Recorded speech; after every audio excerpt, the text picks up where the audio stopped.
민주당에서 또 탄핵안이 발의됐습니다. 방통위원장에 임명된 지 하루 만에 탄핵하겠다라고 나선 겁니다. 벌써 네 번째 방통위 수장에 대한 탄핵입니다. 이동관 전 위원장에 대해서도 취임 73일 뒤에 탄핵안이 발의됐고요. 김홍일 전 위원장에서도 취임 6개월 뒤에 탄핵안이 발의됐고요. 직무대행에 대해서도 탄핵안이 발의됐고요. 이진숙 신임위원장에 대해서도 취임 하루 만에 탄핵안을 민주당이 발의했습니다. 그러자 한동훈 대표가 이렇게 비판했습니다. 사람이 단 하루 만에 탄핵을 당할 만한 나쁜 짓을 저지르는 게 가능한가요? 더불어민주당이 하고 있는 이 탄핵의 행태들은 무고 탄핵입니다. 원래 탄핵이란 말은 입 밖에 내놓는 것 자체가 타부시 되던 대단히 무겁고 이런 대단히 무겁고 진중한 제도였잖아요. 더불어민주당은 이 탄핵이라는 헌법상의 중대한 제도를 정치의 잔기술로 희화화시켰습니다. 어떻게 임명된 지 하루 만에 탄핵을 하냐? 헌법상의 중차대한 헌법 위반이나 법률 위반이 있느냐? 사람이 하루 만에 탄핵될 만큼 나쁜 일을 저지르는 게 가능하느냐? 무고 탄핵이다. 한동훈 대표는 강하게 비판을 한 겁니다. 자, 김우식 교수님. 예. 네 번째 벌써 방통위원장에 대한 탄핵 발의예요? 이게 이제 제가 정치학자라서 말씀을 드리는데 탄핵이란 제도는 헌법에 있죠. 또 헌법에 있는 게 계엄이란 제도도 있습니다. 민주주의 선진국가는요. 헌법에 명시되어 있는 규정을 되도록이면 쓰지 않도록 하는 안정되고 순탄한 민주주의 시스템이 작동하는 게 민주주의의 선진국이에요. 탄핵이 남발하는 데가 남미가 대표적이 아닙니까? 브라질, 베네수엘라 이런 데는 독재자들이 막 등장하면서 독재자와 입법부 사이에 계속 탄핵 가지고 서로 싸우고 대통령은 그 탄핵을 주도한 입법부 국회의원들을 감옥에 집어넣고 뭐 이러는 거예요. 예. 근데 지금 우리 대한민국이 세계 10대 선진국이고 그리고 정말 그 선진국의 문턱에 다 와 있는 민주주의의 국가인데 헌법에 명시되어 있는 탄핵이라는 단어를 21대, 22대 들어서 민주당 주도로 저렇게 일방적으로 자주 듣는 걸 저는 본 적이 없습니다. 이 탄핵이든 계엄이든 헌법에 정말 만약의 사태에 대비해서 해놓은 이 문구를 저렇게 무슨 헝칼 쓰듯이 조자룡 헝칼 쓰듯이 꺼내드는 게 이게 정상입니까? 분명히 정상이 아니란 말씀을 제가 정치학자로서 부탁을 드리고요. 그랬기 때문에 탄핵은 이게 아까 한동훈 대표가 말한 것처럼 죄가 없는데 일단 탄핵을 하고 보는 거예요. 이유가 다 알지 않습니까? 민주당 입장에서는 방통위원장의 직무를 정지시키는 게 목적이지 실제로 탄핵의 사유에 해당하는 헌법과 법률 위반이 아니고 결국 헌법재판소에 가서 기각이 될 거라는 걸 알면서도 직무정지를 위해서 하는 거 아니겠어요? 그 직무정지의 목적은 뭡니까? MBC의 정상화를 막는 거 아니겠어요? 예. 이런 식의 정치적 계산 때문에 정말 선진국에서는 함부로 써서는 안 될 탄핵, 계엄과 같은 헌법의 문구로만 존재하는 이 내용들을 그냥 들여다가 쓰기 때문에 국민들은 정말 이 22대 국회가 뭐 하는 국회인지 모르겠다는 생각을 하는 거고요.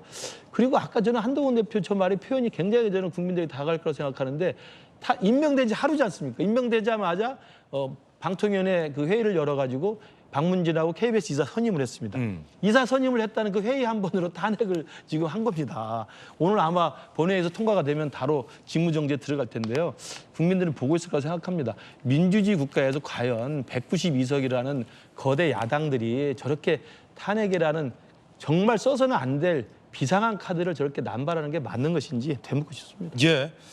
자, 민주당의 입장은 이렇습니다. 탄핵 사유가 두 가지다라는 거예요. 방통위 2인 체제로 의결을 한 것, 이것이 법률 위반이다라고 주장하고 있습니다. 2인 체제, 방통위 2인 체제 의결, 그 편향된 인식이 탄핵의 사유다라고 민주당에서는 주장을 하고 있습니다. 김정은 의원님. 네. 2인 체제로 의결하는 것, 이것은 이제 방통위 설치 및 운영에 관한 법 위반이다 이렇게 보고 있는 거고요. 적어도 이제 그 제작 과반 이상으로 의결해야 된다라는 그 조항이 있거든요. 그러면 적어도 3명은 있어야 된다라는 점을 지적을 한 것이고요.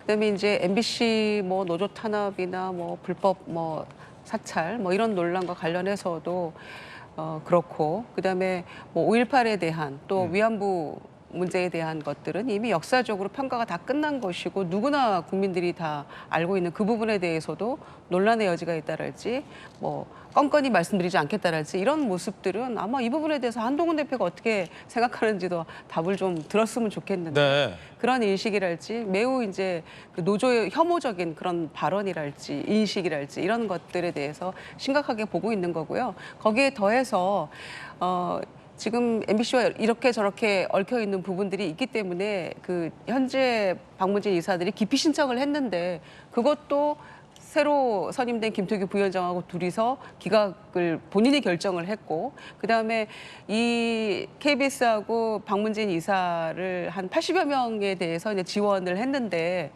사실은 선별도 하고 면접 절차를 거쳐서 이사 선임을 해야 되는 것인데 그런 절차는 다 무시됐기 때문에 그런 절차적 부당성에 대한 얘기도 이제 탄핵 사유에 들어가 있어요.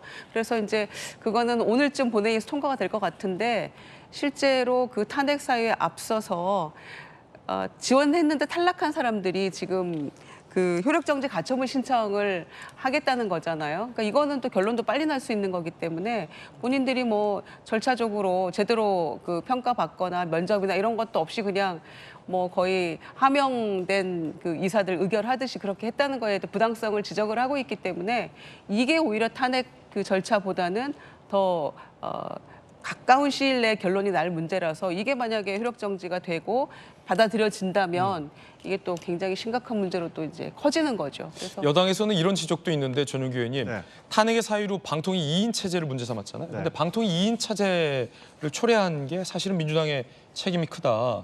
야당 몫의 추천위원을 민주당이 추천하지 않고 있는 부분 그리고 앞서 내정했던 인사가 사실은 국회 법제처에서 과연 적절한지에 대한 판단이 내려오지 않았던 부분과 관련해서 자진 사퇴하고 지금 의원이 당선돼서도 상임위원장을 맡고 있잖아요. 2인 체제를 계속 민주당이 추천하지 않으면서 두고 있는데 그러면서 그것을 탄핵의 사유로 삼는 것은 굉장히 모순적이다. 이런 지적이 여권에서 나오거든요. 그 주장도 모순입니다. 예. 그러니까 여당은 그 질문을 대통령께 한번 하시면 좋을 것 같아요. 과거에 국회에서 최민희 방통위원을 의결까지 해서 보냈는데 대통령 임명하시지 않으셨습니다. 2인 체계의 원흉은 누구겠습니까? 저희가 봤을 때는 민주당에서 추천하면 임명 안 해버리는 대통령의 책임이 있다고 보는 겁니다. 그럼 그거에 대한 항의로 야당목 2명을 이제 야당에서 추천하지 않고 있는 것으로 봐야겠군요. 안 하고 있다고도 볼 수 있고 못 하고 있다고도 볼 수 네. 있는 것이죠. 그러니까 민주당에서 추천한 사람들은 전부 다 뭐 편향적인 시각을 가지고 있기 때문에 임명하지 않겠다라고 하는 것이 대통령실의 의중이라고 저희는 받아들이는 겁니다. 그래서 안 하는 것도 있고 못 하는 것도 있다. 그렇군요. 이렇게 봐주시면 좋을 것 같습니다. 그래서 여당도 그 말씀을 대통령께 해주셨으면 좋겠다는 말씀을 드리고 싶은 것이고 저도 한동훈 위원장의 한동훈 대표의 말에 적극 공감합니다. 어떻게 하루 만에 탄핵당할 일을 할 수 있나? 저희가 사실 이렇게 직무정지가 될 수 있는 탄핵 소추를 하려고 하는 것, 방금 김종규 의원님께서 말씀해 주셨지만 오늘 의결이 되는 게 아니고 오늘 그 보고가 본회의에 될 것으로 알고 있거든요. 본회의가 되고 나서 의결이 되고 나면 직무정지가 될 수 있는데 분명히 저희가 2인 체계에서 박문진 이사를 선임하지 말아라. 그것 하면 탄핵할 수밖에 없다라는 것을 지속적으로 얘기했지만 출근한 지 몇 시간 만에 급하게 이사 선임을 해버렸어요. 하지 말라는 것만 골라서 하는데 저희가 어떻게 가만히 둡니까? 그런 측면에서 저희는 문제 지적을 하지 않을 수 없는 상황이었던 것이고 이것은 뭐 야당의 잘못일 수도 있습니다. 그러나 여야 대통령실까지 모두의 전반적인 문제로 볼 수 있는 부분입니다. 제발 정치가 복원됐으면 좋겠다는 말씀 좀 드리고 싶습니다. 예, 민주당에서는 권익위까지 특검하겠다라고 나서서 논란입니다. 탄핵도 많고 특검도 많습니다. 권익위에서 이 김건희 여사 건에 대해서 처벌 규정이 없고 조사 권한이 없다라는 법적인 한계에 대해서 입장을 밝혔는데 전현희 의원이 그러면 특검법을 발의하겠다라고 나섰습니다. 그런데 지금 국회 개원 2달 만에 이 특검이 몇 번째 특검인 줄 아십니까? 무려 9번째 특검입니다. 5월 30일 한동훈 특검법 최상병 특검법, 5월 31일 김여사 특검법, 6월 3일 대북송금 수사검사 특검법, 6월 13일 김여사 특검법, 7월 23일 한동훈 특검법, 7월 25일 최상병 특검법, 8월 1일 권익위 특검법. 김용태 의원님, 9번째 특검인데 어떻게 보십니까? 약간 저는 민주당이 너무 과하다라고 생각해요. 그러니까 지금 윤석열 정부잖아요. 어떻게 보면 저는 이재명 정부인가 이렇게 착각이 들 정도로 이재명 정부냐? 그러니까 민주당이 자꾸 이렇게 정부를 과도하게 견제하면서 오히려 윤석열 정부가 뭔가 하려고 하는 것들을 발목 잡고 있는 거 아닌가에 대한 생각도 들고요. 탄핵 특검 계속 나와서 말씀드리는 건데요. 저는 그 고등학교 정치 교과서에서 정치 수업 때 정치는 무엇인가에 대한 답을 정치는 갈등을 푸는 거라고 배웠거든요. 근데 지금 정치의 사법화가 만연하게 이루어지고 있는 것 같아요. 그러니까 정치인들 지금 뭐 법사위, 과방위, 뭐 국방위들 보셨지만 보시면 어린 아이들 싸움 같잖아요. 내가 잘했어. 뭐 엄마한테 이럴 거야. 뭐 너 한번 싸워볼래? 뭐 나 이럴 거야. 뭐 이러면서 탄핵하고 있는 이 상황들이 그러니까 정치인 스스로가 여야 모두 막론하고 그러니까 어떤 그런 본인들의 사명이나 역할을 좀 잊고 있는 거 아닌가. 그러니까 정치는 결국에 갈등을 해결하는 거거든요. 그러니까 그런 본연의 역할을 좀 하셨으면 좋겠다. 제가 2달 정도 국회의원 생활하면서 느낀 겁니다. 자, 뜨거운 소식 함께하고 있습니다.